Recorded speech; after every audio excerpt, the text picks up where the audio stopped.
لوگ پوچھتے ہیں ماہ حرام میں لڑنا کیسا ہے؟ کہو اس میں لڑنا بہت برا ہے، مگر راہ خدا سے لوگوں کو روکنا اور اللہ سے کفر کرنا اور مسجد حرام کا راستہ خدا پرستوں پر بند کرنا اور حرم کے رہنے والوں کو وہاں سے نکالنا اللہ کے نزدیک اس سے بھی زیادہ برا ہے، اور فتنہ خوریزی سے شدید تر ہے۔ وہ تو تم سے لڑے ہی جائیں گے، حتیٰ کہ اگر ان کا بس چلے تو تمہیں اس دین سے پھیر لے جائیں، اور یہ خوب سمجھ لو کہ تم میں سے جو کوئی اس دین سے پھرے گا اور کفر کی حالت میں جان دے گا، اس کے اعمال دنیا اور آخرت دونوں میں ضائع ہو جائیں گے۔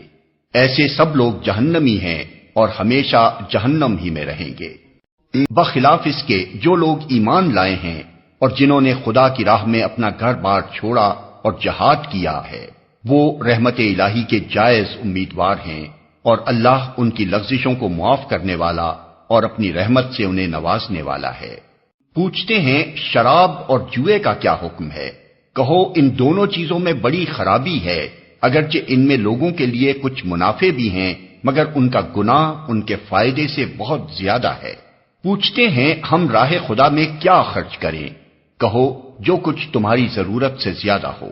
اس طرح اللہ تمہارے لیے صاف صاف احکام بیان کرتا ہے، شاید کہ تم دنیا اور آخرت دونوں کی فکر کرو۔ پوچھتے ہیں یتیموں کے ساتھ کیا معاملہ کیا جائے؟ کہو جس طرز عمل سے ان کے لیے بھلائی ہو وہی اختیار کرنا بہتر ہے۔ اگر تم اپنا اور ان کا خرچ اور رہنا سہنا مشترک رکھو تو اس میں کوئی مذائقہ نہیں، آخر وہ تمہارے بھائی بند ہی تو ہیں۔ برائی کرنے والے اور بھلائی کرنے والے دونوں کا حال اللہ پر روشن ہے۔ اللہ چاہتا تو اس معاملے میں تم پر سختی کرتا، مگر وہ صاحب اختیار ہونے کے ساتھ صاحب حکمت بھی ہے۔ تم مشرک عورتوں سے ہرگز نکاح نہ کرنا جب تک کہ وہ ایمان نہ لے آئیں۔ ایک مومن لونڈی مشرک شریف زادی سے بہتر ہے، اگرچہ وہ تمہیں بہت پسند ہو، اور اپنی عورتوں کے نکاح مشرک مردوں سے کبھی نہ کرنا جب تک کہ وہ ایمان نہ لے آئیں۔ ایک مومن غلام مشرک شریف سے بہتر ہے، اگرچہ وہ تمہیں بہت پسند ہو۔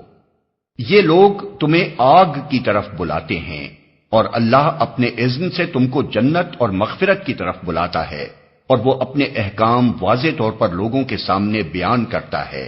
توقع ہے کہ وہ سبق لیں گے اور نصیحت قبول کریں گے۔